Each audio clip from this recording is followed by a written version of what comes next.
Railway துறையில் தனியார் மயம் அவசியம் என்று ரயில்வே அமைச்சர் சதானந்த கவுடா தெரிவித்துள்ளார்.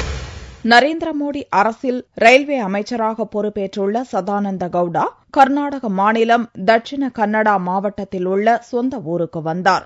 அப்போது நிருபர்களுக்கு பேட்டியளித்த அவர், இடைக்கால பட்ஜெட்டில் பயணிகள் டிக்கெட் கட்டணத்தை 10%க்கு முன்னாள் ரயில்வே அமைச்சர் மல்லிகார்ஜுன கார்கே உயர்த்தியதாகவும், ஆனால் அது அமல்படுத்தப்படவில்லை என்றும் கூறினார். இப்போது 10% டிக்கெட் கட்டணத்தை உயர்த்தும் மிகப்பெரிய பொறுப்பு தன் தலையில் விழுந்துள்ளதாக கூறிய சதானந்த கவுடா, பயணிகளுக்கு பாதிப்பு ஏற்படாதவாறு கட்டணத்தை உயர்த்தியாக வேண்டும் என்றும் கூறினார். ரயில் பயணிகளுக்கு போதுமான பாதுகாப்பு வசதிகளை அளிப்பதற்கு தேவைப்படும் நிதியை திரட்டும் வகையில் தனியார் மயத்தை அனுமதிக்க வேண்டிய காலகட்டத்தில் இந்திய ரயில்வே இருப்பதாகவும் சதானந்த கவுடா தெரிவித்தார்.